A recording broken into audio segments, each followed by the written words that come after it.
are you going today, Rachel? I'm doing great. How are you today, Lori?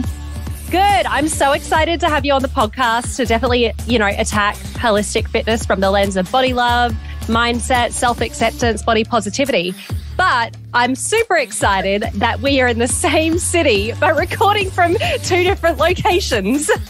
Yeah, that is pretty amazing, right? We just got done talking about all of our stomping in Greenville, so that's cool. Definitely. We'll run into each other. We'll run into each other one day. For sure. For any locals, they'll know this coffee shop, but I am surprised that Rachel and I have not run into each other at the Village Grind. I know, the house of the Cronut, or excuse me, Scout's Donuts. I didn't say Cronut, sorry. That's all right. We were talking about the beer, right? No, Scout's Donuts, Oh, well, it's aptly named because you have a book called The Doughnut Diary, but no, describe these donuts to me. I have not tried them. So they are a family-owned business here in Greenville. They started their business. I mean, to follow their story is so beautiful. They moved here, started this business. But a cronut is basically a donut built upon croissant dough. Right. Ooh, so super buttery then. Oh, yeah, so good. And they have come up with some fantastic flavors. I feel like I need you to try one. Wow. Well, maybe that will be our first friend date. Okay, that's good to me. And welcome to the Holistic Fitness Podcast, where we get your cravings kick-started with cronuts. Awesome. I'm super excited to have you on the podcast. And I guess we will be talking about balance and how you can, get your goals, but also have that balance and be positive towards your body.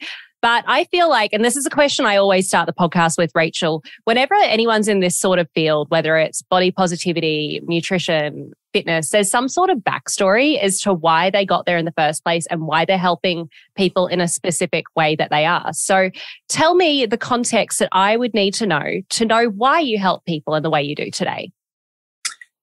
Okay, well, that is a very, very full question, and I'll do my best to keep it as condensed as possible. But often they're long stories, Rachel. They're long stories. They are. They always are, right? But I mean, listen, it's usually the same. I've learned that my story is your story and every woman's story. But I grew up, having a very poor relationship, not only with my body, but myself. There was not a lot of self-love or self-confidence growing up. And I happen to be one of those women that my body weight can fluctuate depending on what's going on in my life, depending on my lack thereof of exercise or, any situation. And so being in the fitness industry, I felt like that was the right direction to go, because not only did I really struggle with my weight, and I felt like having a career that way would kind of keep me on point, but I also really did want to help people. Like I learned very early that I wanted to help people feel good in their own body. I just didn't realize that, 23 years ago that it was going to morph into this. But I'm very grateful for my journey. I wouldn't change it for the world. I started off teaching classes. I then became a personal trainer. I then became a health coach. And now I call myself a body love educator, because I've learned through my own experiences that what it really comes down to is you got to love yourself. You can work out until you're, blue in the face. You can diet. But even getting to that goal weight, which we can talk about, I was a size 0 and miserable, So once I learned that I needed to love Rachel, that everything else just seemed so much more palpable, that I could achieve all these other things because I was coming from a place of self-love. I love that. And I love that you started in the fitness industry and you quickly identified that, and I think a lot of people don't realize this. They go in with an aesthetic goal, and aesthetic goals are fine, but there are plenty of bodybuilders out there with body dysmorphia. When you get to that goal weight and you haven't done the inner work, it's what can I reach for next? Is it the fake tan? Is it the eyelashes? Is it the Botox? Is it the toxic relationship? Not that there's anything wrong with all of those. Well, maybe a toxic relationship, but do what you want aesthetically, but it doesn't necessarily solve the problem.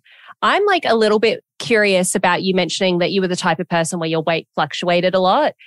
When you were in the fitness industry, like, did you feel like you fit into the fitness industry?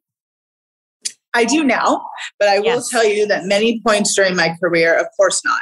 And I have not only been telling myself that for years, but I was told by peers that I didn't have the right body to be in the fitness industry. So it was a little bit of both. What is the right body to fit into the fitness industry at that time? Wow, I've never been asked that. I just think that as long as you are thin, you must know what you're talking about. As long as your body, as long as your body was small, then you must know how to train me and get my body to look like that. So I think that's the misconception. Why is that a misconception, do you think? Well, because I personally believe that I am a very smart woman. I'm a very empathetic woman, and I'm a great teacher. I believe that about myself, even when my body image stuff was still kind of up and down. So I never aim to hurt my clients. I never aim to put them through cookie cutter workouts. I just always cared. And I don't think that you'll always find that in the fitness industry. And I also believe that a lot of people who put themselves as trainers, group X, they've never had weight issues. They've always been naturally fit or naturally thin, so not everybody relates to people like myself. Yeah, I actually think the best trainers are the ones that have a backstory where they understand the struggle, because they understand the psychology behind it. And, I think of one of the gyms that I worked in, and the most like empathetic and well-rounded trainers, not saying that you have to have a weight loss journey or weight fluctuations or some sort of like body struggle in some sort of way, even if it's mental, not physical. You can develop empathy without going through that experience. But I can think of somebody who didn't have the typical like quote unquote like fitness trainer body type, and she was a wildly successful trainer. She was in her 40s, related to a lot of like the mothers that like went through their post baby weight kind of thing. She'd been through it herself. She was wildly successful and she got her clients results. So I think like this whole thing of like, and I think this is why a lot of people get gym anxiety as well. They feel like they need to fit into a certain mold to even own a space at the gym, which is bullshit in my opinion. I agree with you. And I the more and more that I do this work, I'm realizing how that stigmatism still exists. And it makes me so sad. And, it motivates me to keep going, because I really believe that there's a whole host of men and women out there who are not getting help because they feel that way. They feel the shame. They feel that they don't fit in, that their body isn't right to even be seen. And I just know we've got a trainer. And that's why part of my work, and I apologize if I'm jumping ahead, but is to also educate fitness and medical professionals now. So, I'm also working with women and men, but I'm also working with that part of it too, because if we don't change this mindset, then this is just going to be something we talk about for the rest of our lives, and nothing will ever get done. So that's really important to understand. So thank you for bringing that up. Yeah, no, definitely. It's something I'm super passionate about as well. Let's talk about changing that mindset, but I want to take it back to a comment that you mentioned earlier about, it's a lot of women's journeys, probably, mine and yours. Can you explain how that mindset is developed and what sort of messaging is given to us for us to loathe our bodies?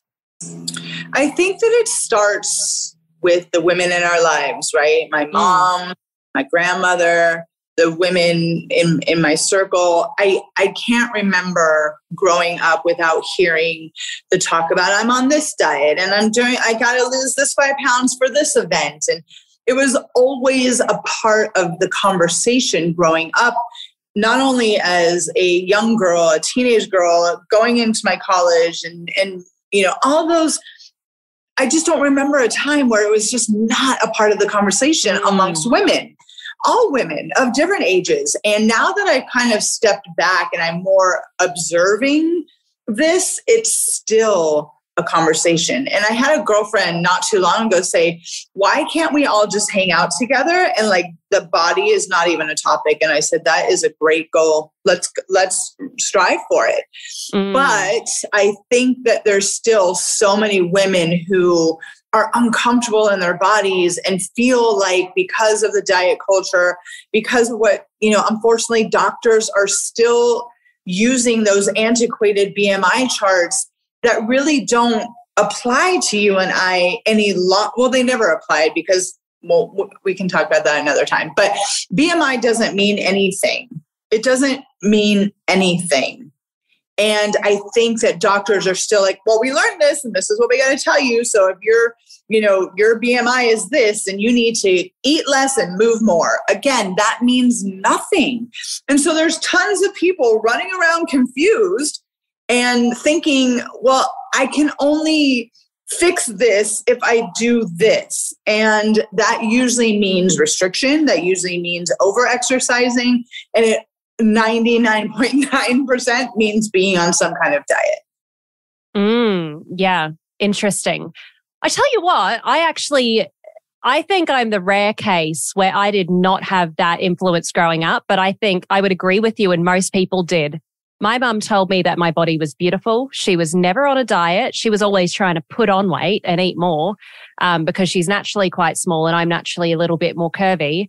So I was able to observe it from a very young age and like my body. So I have the opposite experience, but understand how much the key women in your life do influence you positively or negatively, because I had luckily, that positive experience where even when I am, a higher body fat percentage than usual, I still like myself and not everyone gets that gift. So people who maybe didn't have that gift, how do we step into self-observation and start to love ourselves a little bit more? I mean, I can only share with you what my experience was and let you know that I get it, that things work differently for everybody. But I will say that nobody can do it for you. You have to do this for yourself. And for me, I started very small. I started the minute something negative would come out of my mouth or the minute something negative would come into my head, I literally would change that with something positive immediately. And I would say something positive about myself every day until one day I actually believed it. And I think that also another very vital part of my journey was I had to stop looking out there for what I really needed in here. So that meant I stopped asking people do I look fat in this? I stopped asking people, do you think I'm pretty? Or do you think I need to lose? I stopped cold turkey asking other people their opinion about my body and about me. And that was such a friggin' game changer that I highly recommend that to people everywhere. Yes, I love that. We need to stop consensus building for our looks. And I know it's hard because everywhere you're inundated with beautiful this and skincare that. And I get it. I do get it. But there has to come a point where you stand on your own 2 feet and you say, you know what? I am a beautiful person and I don't need anyone else to tell me differently. And I think it really does change how you kind of present yourself in the world, how you feel about yourself. But I will also say that it's not just like, oh, okay, well, I started believing this about myself and now I never have to think about it. That's not true either. I mean, this has been something that I have been on a journey for 11 years. And there's still days where I have to give myself a big old self-love hug and really talk myself into, believing it at that moment. Yeah, for sure. The work just evolves, really. I'm also curious about something you said about like influencers, like outside influencers. Do you think women are supportive of each other? Because you mentioned something about like women just like can't remember if it was supporting each other, but it was something about women in conversation together. Do you think that we're like supporting each other to be more loving of ourselves? I would say yes as my, as my answer. Do we need to work on it? For sure. Do we, I have found, and I'm not 100% sure if it's because I'm older now, but there are many more women who want to support each other, who want to lift each other up, who want to help each other. So I love that. But there are still conversations out there that I hear that are not so supportive of other women. So I would also advise women to not only support yourself, but to support each other, because we're not going to get anywhere if that doesn't change. I would agree with you in terms of that percentage is going up, but I will tell you my observations of how I see women interacting with each other on social media. I am active on social media, and as such, I do a lot of research on like body positivity and those sorts of posts. I notice when a woman has a higher body fat percentage, people celebrate her in the comments. They say, "You are a beautiful girl, you go get it." But if a woman has a fit body, they are more quick to villainize her. I don't have data to back this up, but I am noticing in comments that very quickly, if you are, a beautiful fit woman, there will be a lot of comments in there that are like, like just picking apart everything they say. Not always, but then if it's somebody like with a body fat percentage of over 40, it's often like all celebrating in the comments. That's something I've noticed on social media recently. And I'm really curious as to like why that happens, because I think we should be celebrating ourselves. And I think this comes back to having a mother who struggled with putting on weight, is like whether you're thin, whether you're large, whether you're fit, we should celebrate who we are and continuously work towards health as well. But that's just my opinion. I love that you say that, because I think the mindset, like we talked about early on in our conversation, body positivity has really struck a chord in the past few years, and it's beautiful. I'm happy that it's finally getting the traction that it needs, but then people feel the need to, villainize, I'll use your word, the opposite that we strove for so many years, right? We strove for that fit body. And I think people believe that they have to be on one side or the other, or they have no conviction. And I would love to just like to bring that down a notch. It's like, I think that we've lost sight of being able to see both sides of things. And it's totally okay to love that a woman is feeling beautiful in her body, as big or small as it is. And it's really none of our business what their body looks like. Like, I think if we get more on board with their body is none of your business, but social media is a very dangerous animal, in my opinion, in that sense, because what else are we going to do but comment on other people's things? So if we can learn to just, what is that old expression? If you don't have anything nice to say, then don't say anything at all. I mean, if you want to observe these people's lives, then great, but you don't have to make one person feel bad and the other person feel good. It's why can't we all feel good? That's where I'm coming from. For sure. And I would agree with you. And I'm very much of the mindset, if somebody comments on a piece of content and it's unkind or unnecessary, that's a reflection of the person commenting's mental state rather than a reflection of the person posting and putting themselves out there. Because if you are loving yourself, you don't go out and share hate or share unkindness with others. You go out and share love. If you see something you don't agree with, you move on. Right? Absolutely. I agree with you. I think that is beautifully said. Are you tired of constantly feeling burnt out while trying to achieve your goals? Do you find yourself struggling to maintain motivation and productivity over long periods of time? I'd like to introduce you to the Goal Getting Journal, the ultimate solution for those of you who want to surpass their goals without burning out. Our journal is designed to help you set achievable goals, track your progress, and maintain a healthy work-life balance. With our journal, you'll discover practical strategies for managing stress, staying motivated, and avoiding burnout, including time blocking, habit stacking, and so much more. You'll also learn how to prioritize your tasks and maximize your productivity so you can get more done in less time. The Goal-Getting Journal is perfect for anyone who wants to achieve their goals without sacrificing their mental health and well-being. Whether you're an entrepreneur, a student, or just someone who wants to make any positive change in your life, the Goal-Getting Journal can help you stay on track and avoid burnout. And for Holistic Fitness podcast listeners, you can get 20% off your first journal using the code HFPodcast.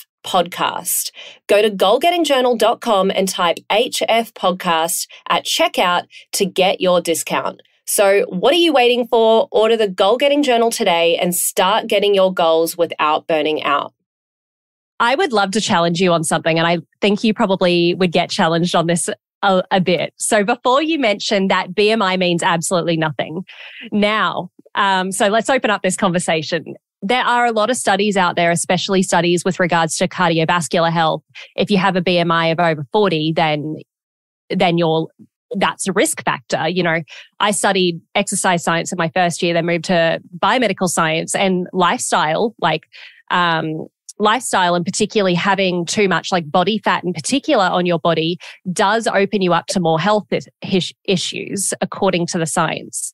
So that's kind of my stance. I believe that you can be healthy at any size, you can work towards health at any size, but certain body sizes, whether you're like too thin, you're underweight, or you're overweight, from what I see in the science, it opens you up to risk factors. So I'd love to know your stance on like antiquated BMI charts, as you said. Okay. That is a very fair question. And I will obviously tell you that anything I'm about to say is based in science, but my opinion. Okay. I'm not a doctor. I don't have any degrees in any kind of doctor or physical. Okay. So let's just start there. And I keep forgetting his name. I need to tattoo it on my hand for when I do podcast. But in, the late 1800s, a mathematician by the name of blah, blah, blah, created the BMI chart. So what BMI is a math equation, which doesn't ever take into account your bones, your muscles, just your body structure. Okay. Yes. So BMI, when you're over that number, you're considered obese and into morbidly obese. My problem with that is that if you are going to tell someone that you are obese or morbidly obese based on a number, then you need to back that up by saying, now this is only talking about your body mass index. That's what BMI stands for, your body mass index. I'm not taking into account the weight of your bones, your skeletal structure, your muscle. So if you're not going to explain that to me and you're going to make me leave this office, like I said, I feel like all doctors learn this. You have to move more and eat less, and you don't have the enough information to give me on what do you mean by that, then that's where the BMI and I have an issue. Okay. Right. That makes sense. So what I would love is and I don't know if they're willing, I don't really know many doctors, to re-educate themselves to learn that what they're telling their patients is hollow information. You're giving me hollow information. And for people who come from different walks of life, who don't come from city life, who don't know what a gym looks like, who don't, there's so many circumstances that there's just such a disconnect for me. And that's where I get very angry about the BMI, because like I said, it's just an antiquated math equation that doesn't tell me anything. Fair enough? Yeah, the BMI is general. So it doesn't take it into account, as you mentioned, your skeletal lean muscle mass, or your body fat or your bone structure. I will agree with you in that regard. I would say BMI works for, a certain amount of people. However, it doesn't work for a bodybuilder. A bodybuilder is always going to be told they're morbidly obese when, muscle, as we know, weighs more than fat. And muscle also is has a lot of mitochondria in it. So it's a high energy burning cell. So the more muscle mass you have, actually, the higher your calorie expenditure when you're resting, because muscle mass is like high calorie expenditure. So you actually can eat a lot more when you have a lot of muscle mass. So I would say, like, if you hold a lot of muscle, BMI is definitely not going to work for you. But I think my argument is if you do have a high body fat percentage, and if you're able, if your doctor tests you for body fat percentage, or you find a high body fat percentage at a gym or your group fitness studio, my opinion is that you should love yourself as you are, even if you are 40%, 45% body fat, which may cause stress on your bones, may cause stress on your heart. Find a way to love yourself as you are, but also move towards health and look for ways to reduce your chances of cardiovascular disease and being able to move at your 80. That's my opinion as a fitness trainer. But I would agree with you in terms of BMI not being the be all and end all, and not taking into account the holistic picture of when it comes to like your body composition. And that's beautifully said. And like we talked about earlier, I am respectful of you. You're allowed to have your opinion. You're allowed to believe what you believe. And the fact that you and I can sit here and have a very calm conversation about it is what I love about this. But like we also talked about in the beginning of this conversation, is that those people that you're talking about in the high body fat percentage are the ones who are not coming to the gym, who are not hiring the trainers because they are so filled with shame. So that's the barrier that I'm trying to break with a bunch of other amazing people. We're trying to get that demographic into the health and wellness space.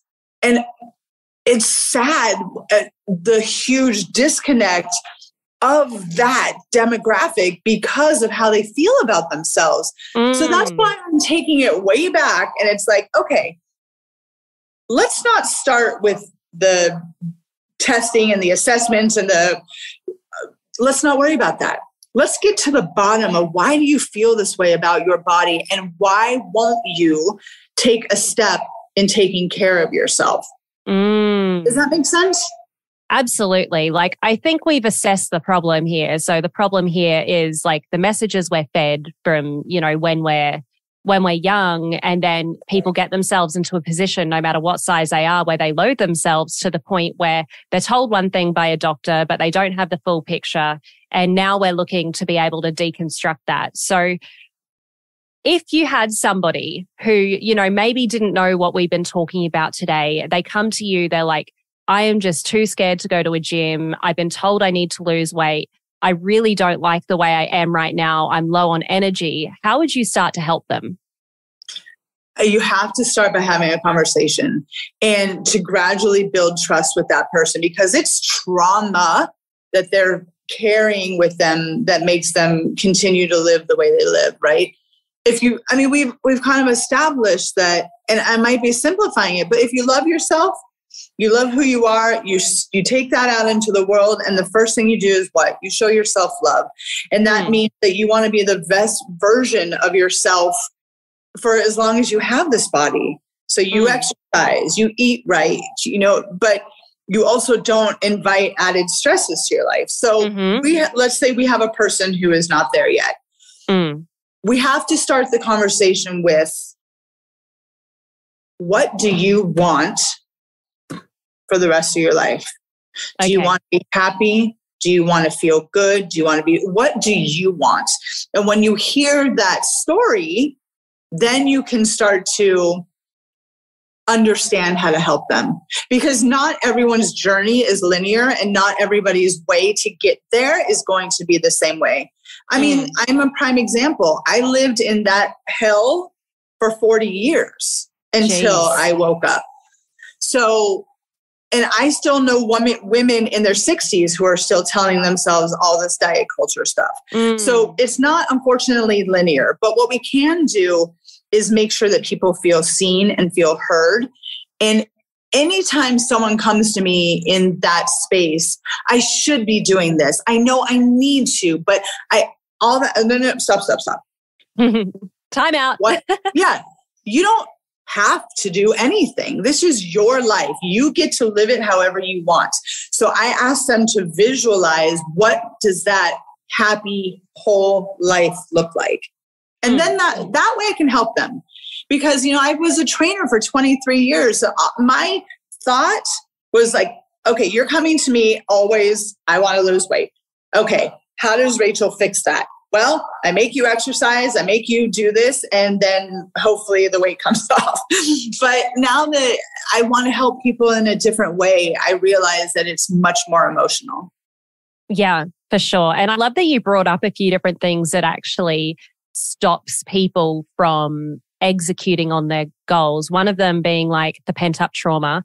And then the other one, if you're loving yourself, you don't invite additional stresses into your life. A lot of people are trying to eat less and move more, but yo-yoing at their habits, like never being able to implement it, not realizing that, you're probably not lifting weights or walking outside or eating the foods that we know are great for us, because you have too much on your plate. Like, we need to take something off the plate before we add a few more habits in. Oh, yeah. And I think that women in general have the hardest time asking for help, and I don't have children. I don't have pets. It's just me and my boyfriend. And I was like frustrated last night because I didn't want to put the salad together. I was like, can you just come help me? And I didn't realize that even a little thing by him making dinner for us that night would have made me feel like I could accomplish something else or even relax for a little bit. So I still find that I have a hard time asking for help. But I think it's something that I will continue to work on, because when I do and I get the help I need, like, I also get my needs met. So I'm sure that every single woman out there, and they're juggling jobs and husbands and dogs and kids, and I can't even imagine. My head would explode, So I just think that if we realize, first of all, we're not alone. We all have this going on. And secondly, it's okay to ask for help. I'm wondering if that would shift some things. Yeah, I also have a really hard time with that, Rachel. And I think a lot of people do. It's funny because I'm dating at the moment, and dating a person who actually is quite lovely and wants to do things for me, and says he'll do things for me, but I struggle with accepting the help. I feel like I need to reciprocate or be like, oh, he's taken me out on a date. Oh, I need to pay for the next date. Or oh, he's making me dinner. Oh, what can I do? What do I need to be doing, rather than just working on my business, working on my podcast, and just allowing myself to receive the lovely dinner. It's insane how we kind of put a lot of pressure and stress on ourselves too. Yes. I think the more we practice being in the present moment, and that can mean different things for everybody. For me, I find that meditating, and I would love to tell you that I'm super consistent with it, but that would be a lie. But that's all right. But when I do it, I do feel so much more peaceful. Everything doesn't seem like a frenzy that I can't. And I also do, one thing I do implement in my daily life is I have, of course, the running to-do list. But if I don't get to it that day, it's you know what? Tomorrow's another day. I'm not going to beat myself up anymore because I didn't get to something. Because I think 9 out of 10 times that frenzy we feel is what's the word I'm looking for? We do this to ourselves, right? Oh my God, I have to get self-imposed this. And for women, I think we just need to take a breath and realize, guess what? Harris Teeter will be there tomorrow, and we can get it done tomorrow. If you don't know what Harris Teeter is, listeners, it's the best grocery store in South Carolina. Everyone, listen to this. If you like a beer every now and again, you can grab a beer or a wine and then walk through the bloody store. How American is that? Yeah, right? A grocery shop. With a beverage. I know. When I first moved here, I was like, what's going on? Yeah, with my ex from England, that was one of the first places I took him. I was just like, you have to come to this grocery store. We can have a beverage while shopping. It's amazing. Should be one of like the top things to do. I think it's only in like North and South Carolina. Anyways, we digress. Something that I noticed that's a tangible tip that you've shared twice is reframing. So like reframing kind of, what our priority list is, what our to-do list is. But the other thing you mentioned earlier was getting rid of those I shoulds or those I have tos and turning them into something else. Something else you've shared as a tangible tip is like visualizing. So I'd love for you to especially maybe dive, because we all have an internal dialogue going on all the time. And in my opinion, that's the thing that is causing the shame and is causing that continuous kind of stress in your life. Do you have any other like strategies of reframing or any other strategies that helps like calm down that dialogue? Yes. I know I'm here promoting my own book, but there's a book that I love and I actually reread and re-listen to the audio book version of it at least once a year because it talks about that. It's called The Untethered Soul by Michael A. And it really talks about how he calls it your inner roommate because like literally your mind never shuts up. And I think it's so valuable to learn how to understand that it's you in there doing all that talking. It might have a different voice or whatever, but it's you. And the more you can become aware that you're doing all this craziness to yourself, you can learn how to calm your mind and you can learn how to not sweat the small stuff. I think that we listen to that inner chatter like it's gold, like that's the rules that we have to abide by. And it really is just pent up energy in there.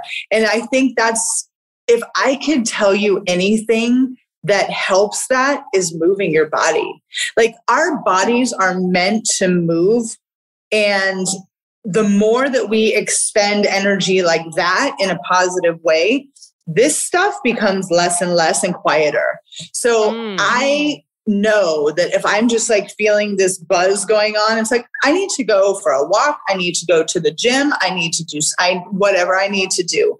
And I've gotten much better at respecting that and listening to that and giving myself the time to go do that. Hey, Holistic Fitness fam, a quick message from one of our sponsors, Ned. As you all know, I recommend good nutrition, movement, and stress management practices before supplementing, so you know what type of supplementation that your body actually needs. For me, I supplement with very few products, but Ned is one of them. I'm a type A, high-energy, ambitious business girly with massive goals. And sometimes I honestly just need to chill out and relax a bit.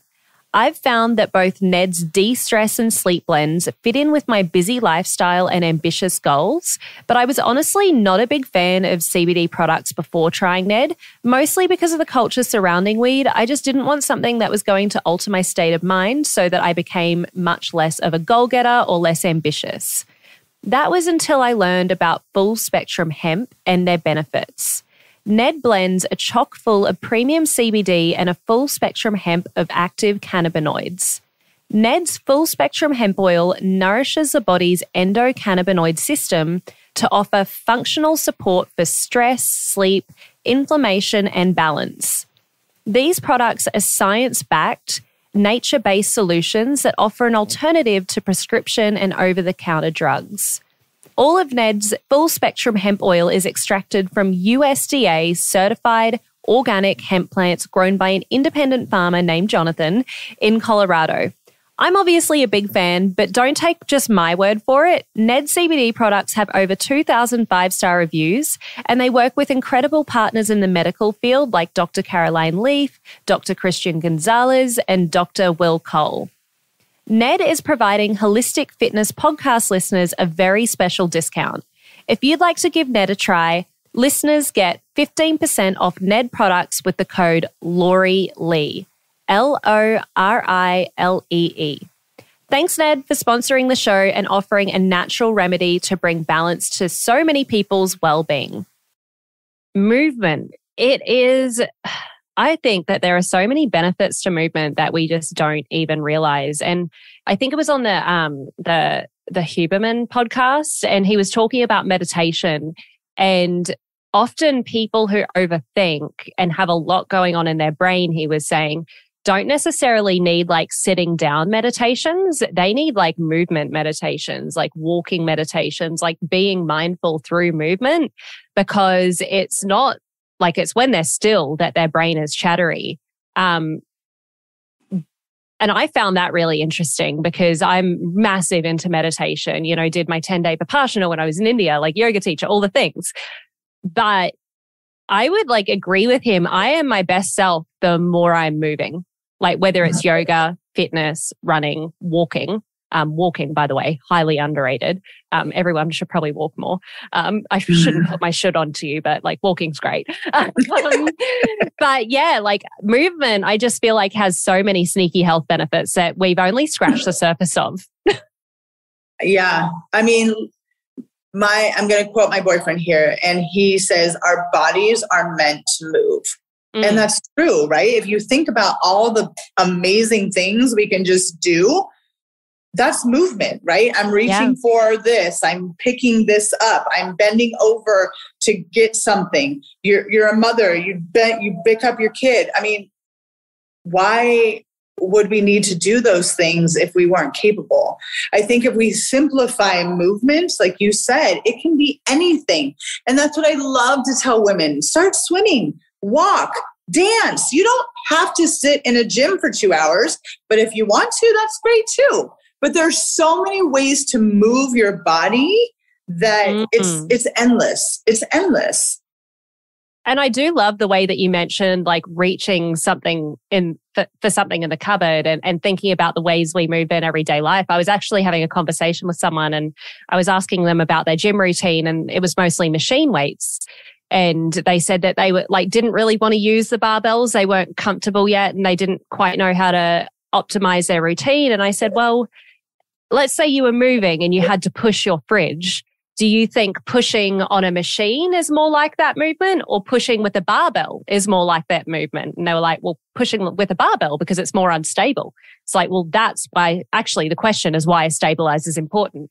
And it's like, well, that's why stabilizers are important, because you're stabilizing in everyday life. And you don't have to do a really boring gym routine where you push different weights and stuff like that. It's, you know, everyday life movements, whether it is a barbell or dancing or swimming, that's going to help us be more like functionally fit and able to like move the house and move things around when we're 80. Absolutely. And you can even elaborate on what you just said. And yes, you know, the more you push with free weight, barbells, dumbbells, kettlebells, you are incorporating all your muscles. Your muscles. If you're sitting in a machine, you're just isolating that chest muscle, and that's fine. But like you said, I mean, when do you just sit down at the refrigerator and have to pull it or push it? That will never happen. You have to get your legs into it, your quads, your calves, your core. So that's why, even though, and I'll be super honest, in my beginning of my career, I did teach people how to use machines. And I do think that they're a good addition, but you will never catch me teaching someone how to squat in a machine. Like, let's really squat. So yeah, I'm right there with you. Yeah, it is a good way to get people into the gym. I won't lie. If they like just feel really uncomfortable in the gym and it's like, all right, let's start with machines. But eventually we want to be getting those stabilizers in. I'm really curious about your book. Sorry, I'm doing a complete 180 here. But I just thought of the cronut we were speaking about earlier. And I'm like, the Doughnut Diaries. So Rachel's book, it's named the Doughnut Diaries. What do you talk about in your book? And if you were to give like a too long didn't read to everyone, what can they expect by reading a book? I absolutely love that I wrote my book in the sense that, like, you and I are just having this great conversation. I wanted to tell my story of, my past experiences with dieting and all of that, morphing into what we've talked about today and how I really have learned to love myself and love my body. And it's just my journey. And I wanted it to come across like two girlfriends were having a conversation. And I obviously love self-help books. The Untethered Soul, I should have it tattooed on my arm, but I didn't want my book to come across like that. I really wanted it to be, informational, a fun read, for it to sound like me, but the message that everyone is going to take away is that you are not alone. I love that. I feel like that sense of community is so important because like we're tribal beings at the end of the day. Like as your boyfriend says, like we were meant to move, like we're meant to be a part of a tribe as well. So having that book where you're teaching people, hey, you're not meant to be alone and having that conversation and helping people feel seen and heard and validated is so important. Yes. Rachel, is there anything that we haven't touched on this podcast that you think like listeners really need to know and that you really wanted to share? Well, we did touch on it, but I guess if I could just elaborate just on, the two things that if we start really championing, I can't say it. Championing.